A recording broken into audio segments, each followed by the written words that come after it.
Hi, this is Stephanie Barnes, and this is episode 35 of my Brick Wall Chat series. This one's on toxic positivity.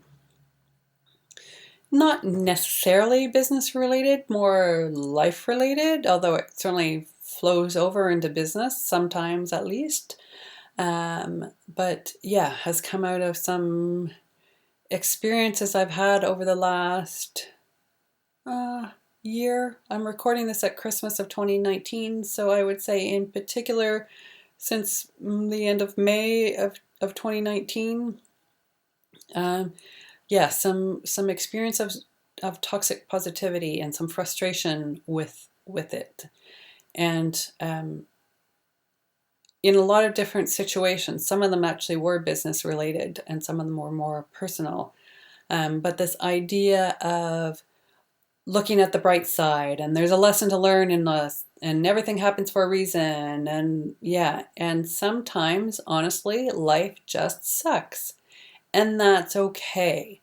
It's okay to feel bad, and it confuses me, this toxic positivity thing and this positive thinking thing confuses me. I've seen a couple of posts on LinkedIn in the last month about smiling even though you may not feel like it. Don't let them show that they're getting to you, kind of thinking, which is really bad for mental health, really bad all the way around, and really denying people their experience. Some days are bad. Sometimes life sucks. Like I said, people get sick and die. They get sick and have to go through treatment, and their life changes considerably. Some people have accidents and are hurt or killed in accidents. Life sucks sometimes. It doesn't go the way that we planned it or the way that we wanted to, and it just sucks, and that's okay. Um, and but pretending that it doesn't, trying to wear a mask, which is one of my talks about wearing the mask we hide behind. Wearing a mask and pretending everything is okay is not okay. It's not something to be aspired to. Yes, maybe everything does happen for a reason, but telling someone that after someone close to them has died is not the way to go. If someone's having a rough day, the thing to do is to hold the space for them. Allow them to talk about it. It's about them. It's not about you. Hold the space. Ask them if there's something you can do to help them, even if it's just lend an ear while they talk about whatever they want to talk about, whatever they need to talk about. Hold the space for them. Be non-judgmental. Accept them for where they are and who they are. This nonsense about smiling and making the best of it. Yeah, there's some truth in that, but not at the expense of denying the experience. And yeah, maybe after 3 or 4 months, 6 months, a year, if the person isn't moving on, maybe it's time for some therapy or something else, something to change.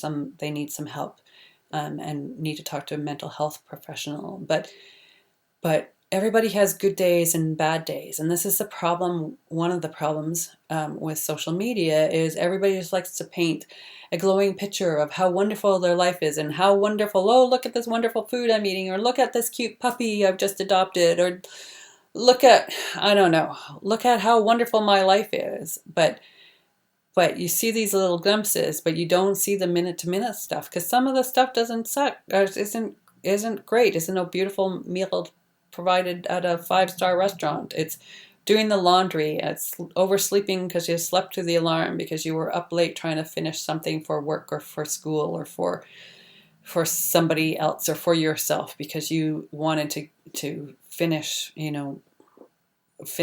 a book. You stayed up till 3 o'clock finishing a book that you just couldn't put down, and you slept through your alarm. And sometimes, life sucks. Sometimes you get food poisoning and you have to get over it, and recover from it. yeah, there's all kinds of things. Life isn't always a bowl of cherries. That's a book. Emma Irma Bombeck book from when I was a kid. Actually, possibly before that. I remember it from being around my parents' house or my grandparents' house. Sometime when I was a kid. I think the whole title is "If Life's a Bowl of Cherries, What Am I Doing in the Pits?" So, yeah, sometimes life is the pits, and that's okay. Trying to pretend that it isn't is damaging to mental health and does a disservice to the person who's having a bad day or a bad week. It discounts their experience, and that's not fair and it's not right. And we should hold the space for them and help them as much as we can. If we're not in a position ourselves to help them, then we should say that honestly and openly. I'm sorry this has happened to you. I'm dealing with my own stuff right now. I'm not going to be able to help. I'm really sorry for that.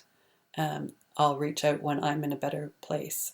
And I'm sorry that I can't support you, rather than blaming it on the other person, um, which is what has happened to me. But I'm not going to go into that because I haven't shared all of the stuff that's happened to me in the last 9 months, 8 months, 7 months, whatever, since the end of May. Well, maybe even a bit before that. I haven't shared that on social media, and I'm honestly not going to start now. So this is enough to say that I have a lot of reasons for why I'm a little bit frustrated with the toxic positivity and all of that nonsense.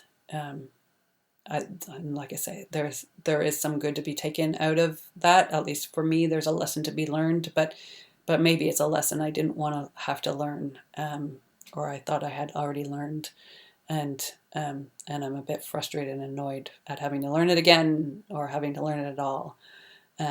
Anyway, we're allowed to have bad days. It's part of being human, and people that deny us that humanness aren't aren't aren't our friends.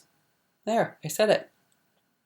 Anyway, that's enough. I have babbled on for over 7 minutes, which is way too long for one of my videos about toxic positivity. Thanks. Bye.